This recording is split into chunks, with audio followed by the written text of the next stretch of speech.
Bom, o fórum ele tratou da questão da estagnação secular no Brasil, que é um tema que a gente tem visto como das necessidades de se mexer para resolver, porque afinal de contas o Brasil tem estado numa situação de crise há 30 anos.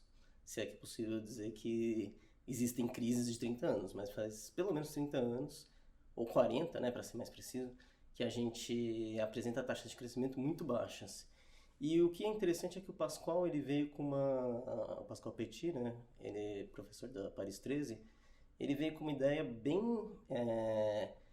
eu não vou dizer inovadora, mas que muitas vezes aqui a gente não tem consciência de que essa estagnação no Brasil, ela decorre de uma estagnação que vem de fora. Então ele argumentou principalmente que no período de até 1980, 85, o mundo inteiro crescia num regime de acumulação em que o aumento da maior distribuição de renda gerava maior crescimento na medida em que você tinha uma expansão dos salários. Com a expansão dos salários você tinha maior demanda e maior crescimento por conta disso. E a meados dos anos 80 você começou a ter uma inversão nesse processo e que aí começou a ter uma financiarização das empresas muito grandes e o trabalho ele deixa de ser o fator principal gerador de renda na economia e as empresas deixam de se preocupar muito com o investimento de longo prazo e começam a se voltar muito mais para o investimento de curto prazo.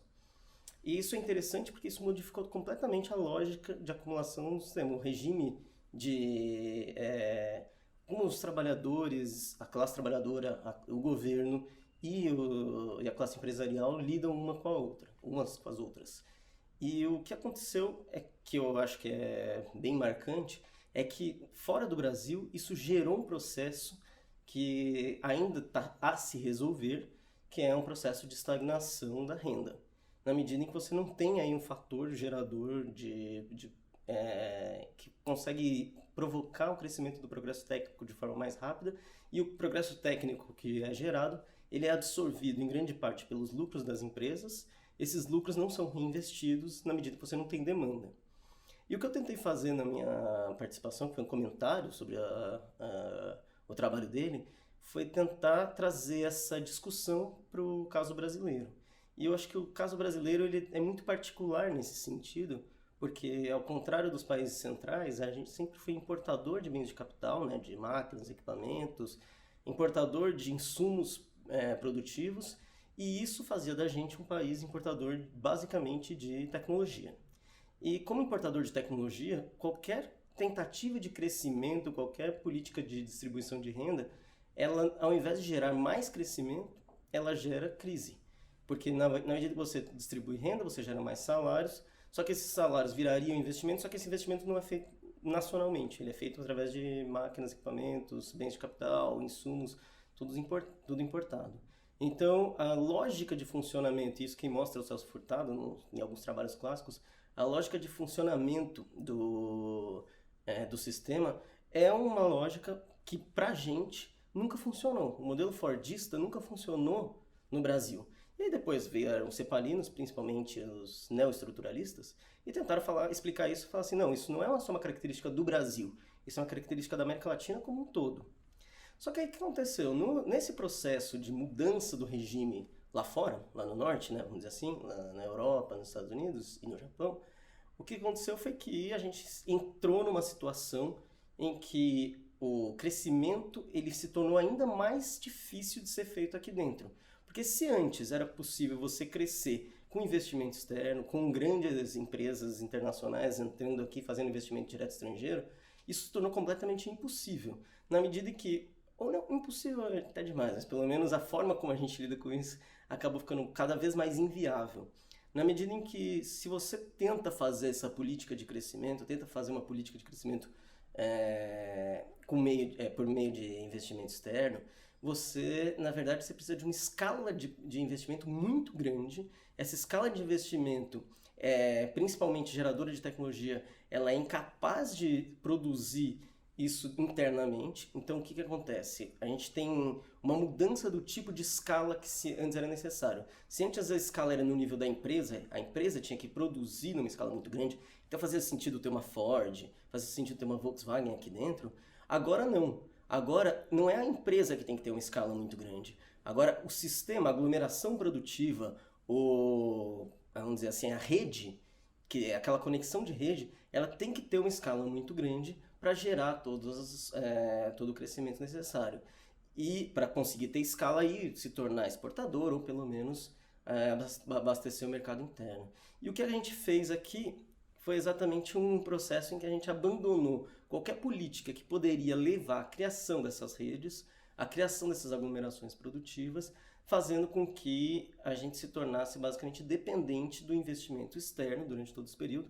Então isso tem uma questão que é bastante interessante, que diferencia o crescimento da América Latina do crescimento da Ásia. Porque o que a Ásia fez, basicamente, foi criar essas redes, foi criar essas condições, usar o investimento externo, através de joint ventures, através de investimento público direto, e criar essas redes internas num processo em que, na hora que chegou a Revolução Microeletrônica, ou a Revolução, ou pelo menos a terceira e a quarta Revolução Industrial, eles tinham base tecnológica para fazer esse processo. A gente não fez isso. A gente não fez isso nos anos 70, a gente não fez isso nos anos 80. Quando chegou nos anos 90, a gente não tinha a menor condição. E a gente está desde os anos 90 aí numa situação que a gente está, vamos dizer assim, entrelacrado, que a gente não consegue simplesmente crescer. E a gente não consegue crescer a não ser num período ali curto de 2004 a 2010, que foi um período de boom das commodities, a gente não consegue crescer porque a gente não consegue criar capacidade produtiva. A gente aproveitou esse crescimento lá de fora, conseguiu abastecer o mercado interno de alguma forma com a indústria nacional, com o crescimento de alguns setores de serviço, principalmente nacionais, mas serviço até muitas vezes de alta tecnologia, mas eles não são suficientes para você se tornar um grande player internacional, um grande exportador internacional. Então, na hora que veio a crise mais recente, a crise principalmente de 2014 em diante, a gente se fechou de vez, a gente não consegue atingir o mercado externo, mesmo com o câmbio já em uma situação mais, vamos dizer assim, menos valorizada, então um pouco mais adequada à concorrência, a gente não tem capacidade produtiva, a gente não tem capacidade tecnológica. Então a gente está nessa situação em que a nossa escala de produção, a nossa capacidade, as economias de rede, né? As nossas redes, elas não estão formadas a ponto de gerar esse desenvolvimento tecnológico. Então a nossa estagnação secular, vamos dizer assim, ela é muito mais grave do que a estagnação secular dos outros países. Porque ela não é uma estagnação secular que a gente vai conseguir sair simplesmente com um investimento do Estado pesado ali em tecnologia, como tem tentado fazer a Alemanha, como tem tentado fazer os Estados Unidos, com a Alemanha com a indústria 4.0, Estados Unidos com a manufatura avançada, e Japão e China fazem isso o tempo inteiro. A gente não consegue fazer isso. Então a gente vai ter que caminhar por outras vias, talvez um crescimento menos, não da tecnologia de ponta, mas uma tecnologia muito mais dependente, uma tecnologia muito mais atrelada àquilo que a gente teria, vamos dizer assim, algumas vantagens comparativas. Eu acho que esse que talvez seja o ponto-chave aí de como resolver a questão da estagnação secular no Brasil. Estagnação secular, talvez secular é um termo meio exagerado, mas pelo menos uma estagnação de longo prazo aí na economia brasileira. E qual seria então esse mecanismo? Seria você pegar os grandes setores exportadores e tentar agregar valor ao produto, seja na cadeia para frente, no sentido de, tudo bem, eu não vou exportar minério de ferro, eu vou exportar um produto metalúrgico mais sofisticado, não vou exportar soja em grãos, eu vou exportar alguma coisa mais sofisticada da soja. Eu não vou exportar o café, eu vou exportar Nespresso, né? Para dizer do jeito. Então você poderia agregar valor aí na frente, né? Para frente na cadeia, ou agregar valor para trás, que foi o que a Finlândia fez, por exemplo, com a indústria de madeira, se tornando uma principal exportador do mundo de máquinas e equipamentos para a indústria madeireira. O que a Noruega fez com a indústria de petróleo, se tornando o principal exportador do mundo de máquinas e equipamentos de petróleo. E a Austrália fez com a mineração, se tornando um dos principais exportadores de tecnologia para a produção de máquinas produtoras de minério de ferro, né, de extração mineral. A gente tentou fazer isso com o pré-sal.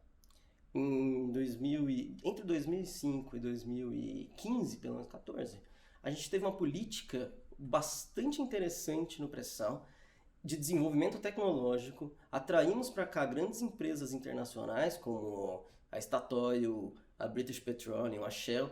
Todas as empresas vieram em busca de desenvolver tecnologia no pré-sal. E desenvolver tecnologia no pré-sal significa criar essa capacidade que a gente estava falando, criar essas redes que que a gente estava falando hoje, agora há pouco.